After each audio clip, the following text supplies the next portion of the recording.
কুমারের আয় সহ নামে বেনামে গড়েছেন অর্ধের সম্পদ, যার অনুসন্ধান শুরু করেছে দুর্নীতি দমন কমিশন দুদক। সাদেক খান 1973 সালে ঢাকা কলেজ ছাত্রলীগের সদস্য পদের মধ্য দিয়ে রাজনীতিতে প্রবেশ করেন। এরপর 1997 সাল থেকে 2001 সাল পর্যন্ত অবিভক্ত ঢাকা সিটি কর্পোরেশনের তৎকালীন 47 নম্বর ওয়ার্ড ও বর্তমান 34 নম্বর ওয়ার্ড থেকে পরপর 4 বার কাউন্সিলর দায়িত্ব পালন করেছেন তিনি। 1996 থেকে 2015 সাল পর্যন্ত ছিলেন মোহাম্মদপুর থানা আওয়ামী লীগের সভাপতি। ক্ষমতা টিকিয়ে রাখতে সে সময় থেকেই নিজের দলের মধ্যে একাধিক ভোটিং সৃষ্টি করার অভিযোগ আছে তার বিরুদ্ধে। একাদশ জাতীয় নির্বাচনে আওয়ামী লীগের মনোনয়ন পেয়ে রাতের ভোটে হন ঢাকা 13 আসনের এমপি। এরপর আর পেছনে তাকানো লাগেনি তার। নিজের সন্ত্রাসী বাহিনীর দাপটে সরকারি খালের জমি দখল, হিন্দু সম্পত্তি দখল করে গড়ে তুলেছেন সাদেক ফিলিং স্টেশন, সাদেক নগর মডেল টাউন, সাদেক খান কৃষি মার্কেট, সাদেক খান হাঁস মুরগির মার্কেট,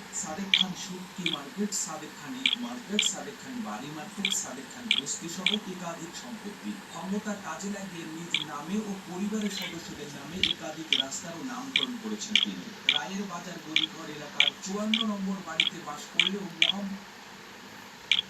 রাজধানীতে ত্রাস সৃষ্টিকারী কিশোর গ্যাংয়ের গ্রুপ লিডার সহ 20 জনকে দেশীয় অস্ত্রসহ গ্রেফতার করেছে র্যাব-3 এর গোয়েন্দা কার্যক্রমের মাধ্যমে রাজধানীর কদমতলী ও হাতিরঝিল থানাধীন এলাকায় কিশোর গ্যাংয়ের কার্যক্রম সংক্রান্ত তথ্য পাওয়া যায়। তার ভিত্তিতে গতকাল 17 মার্চ 2024 তারিখ 7টা হতে 10টা পর্যন্ত র্যাব-3 এর পৃথক পৃথক অভিযানিক দল রাজধানীর কদমতলী